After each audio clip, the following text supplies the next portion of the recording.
Il laisse minuit quelque part sur Terre. Il y a 3000 ans, un homme est assis seul dans le noir, il n'entend aucune voix dans sa tête. Parce que dans sa tête, il n'y a pas de voix.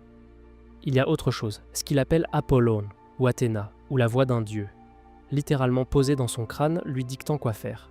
Et le plus troublant, c'est qu'il n'a peut-être pas tort, parce qu'il se pourrait que, pendant la majeure partie de l'histoire humaine, personne n'ait eu ce que tu as en ce moment, dans ta tête, en train de lire ces mots. Cette petite voix qui commente, qui doute, qui te parle à toi-même. Elle n'a peut-être pas toujours existé, et si elle a un début, alors elle a peut-être aussi une fin. Commençons par un texte vieux de presque 3000 ans. L'Iliade d'Homère. Dans ce texte, les héros ne réfléchissent jamais vraiment, ils n'hésitent pas, ils n'ont pas de dialogue intérieur. Quand Achille est submergé par la rage, le texte ne dit pas qu'il se calme lui-même, qu'il se raisonne. Le texte dit qu'une déesse descend du ciel, lui attrape les cheveux et lui parle directement. Quand un roi doit prendre une décision difficile, il n'y a pas de moment de doute intérieur. Une voix extérieure, un dieu, un esprit, lui dit quoi faire, et il obéit. Pendant des siècles, les chercheurs ont lu ça comme une métaphore, une façon poétique de parler. Mais en 1976, un psychologue de Princeton du nom de Julian Jaynes a proposé une idée qui a scandalisé le monde académique. Et si ce n'était pas une métaphore? Et si les humains de cette époque entendèrent vraiment ces voix? Pas au sens figuré, au sens littéral, comme une voix extérieure, comme quelqu'un qui te parle à l'oreille. Jaynes a appelé ça l'esprit bicaméral. Sa théorie, en résumé, le cerveau humain ancien était divisé en deux parties qui ne communiquaient pas comme aujourd'hui. Une partie générait des instructions, l'autre les recevait, comme une voix venue de l'extérieur. Il n'y avait pas de toi qui décidait, il y avait une voix qui ordonnait, et un corps qui obéissait. Pas de monologue intérieur, pas de « je devrais peut-être faire ça », juste une instruction entendue comme un dieu qui parle, et ces humains ne pensèrent pas devenir fous, pour eux c'était juste normal. C'était comme ça que fonctionnait un esprit. Maintenant, tiens-toi bien, parce que ça devient encore plus étrange. Jaynes situe l'effondrement de ce système autour de 1000 avant notre ère. Et si tu regardes les textes religieux et littéraires écrits après cette période, quelque chose change de façon presque mesurable.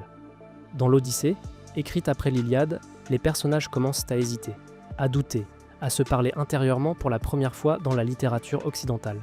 Dans la Bible hébraïque, les premiers textes montrent Dieu qui parle directement aux prophètes, à voix haute, comme une présence extérieure. Mais dans les textes plus tardifs, Dieu devient silencieux. Il se retire.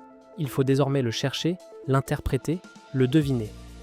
Certains historiens de la religion pensent que ce silence progressif de Dieu, dans presque toutes les traditions du monde, à peu près à la même époque, n'est pas une coïncidence religieuse. C'est peut-être la trace écrite d'un cerveau humain en train de changer de structure. La voix extérieure des dieux ne parlait plus, parce qu'elle était en train de migrer, à l'intérieur. Elle devenait toi. Alors qu'est-ce qui a provoqué ce changement ? Jaynes pense que c'est l'écriture, le commerce, et surtout les grandes catastrophes. Quand les civilisations bicamérales de l'âge du bronze se sont effondrées, invasion, famine, migration massive autour de 1200 avant notre ère, les gens ont commencé à se retrouver dans des situations où la voix habituelle, celle qu'ils associaient à leur roi ou leur dieu, n'était plus là pour leur dire quoi faire. Ils ont dû improviser, décider seuls pour la première fois. Et pour survivre à ce chaos, quelque chose de nouveau a dû émerger à l'intérieur du crâne humain. Un narrateur. Une voix intérieure capable de simuler les instructions, sans Dieu extérieur pour les donner. Ce narrateur, c'est celui qui te parle en ce moment, dans ta tête. Il n'est peut-être pas éternel. Il est peut-être né d'un effondrement. Maintenant, la théorie de Jaynes reste débattue. Il est peut-être né d'un effondrement. Mais voici ce qui est beaucoup moins débattu et qui est presque aussi troublant. Ta voix intérieure, celle que tu as aujourd'hui, n'est pas innée. Elle se construit, et pas toute seule. Dans les années 1930, le psychologue russe Lev Vygotsky a observé quelque chose chez les jeunes enfants. Avant l'âge de 3 ou 4 ans, un enfant qui joue seul parle à voix haute. Il commente ses propres actions, à voix haute, comme s'il expliquait à quelqu'un d'autre ce qu'il est en train de faire. Ce n'est pas un défaut, c'est une étape. Vygotsky a montré que cette parole extérieure, dirigée vers soi-même, se transforme progressivement, au fil des années, en un murmure, puis en silence complet. Elle ne disparaît pas. Elle s'enfonce à l'intérieur, elle devient ta voix intérieure. Ce qui veut dire que ta voix intérieure a littéralement commencé sa vie, à l'extérieur de ta tête, à voix haute, audible, comme une conversation avec quelqu'un que tu ne voyais pas encore. Et voici la partie qui va vraiment te déranger. Cette intériorisation n'est pas garantie, et elle n'est pas universelle. En 2021, des chercheurs ont commencé à documenter un phénomène qu'on appelle aujourd'hui l'anandophasie, l'absence de monologue intérieur. Des études suggèrent qu'une portion significative de la population, certaines estimations parlent d'environ 30 à 50% des gens, à des degrés variables, ne pensent pas principalement en mots. Ils pensent en images, en sensations, en concepts flous, sans phrases, sans narrateur. Pendant des années, ces personnes ont supposé que tout le monde pensait comme elles. Silence total, ou presque, dans la tête. Et quand elles ont découvert, souvent par une simple conversation, que d'autres humains entendaient littéralement des phrases complètes se dérouler dans leur crâne, beaucoup ont décrit un choc presque existentiel. Ils ont réalisé qu'ils vivaient depuis toujours une expérience de conscience fondamentalement différente de celle de la personne assise à côté d'eux.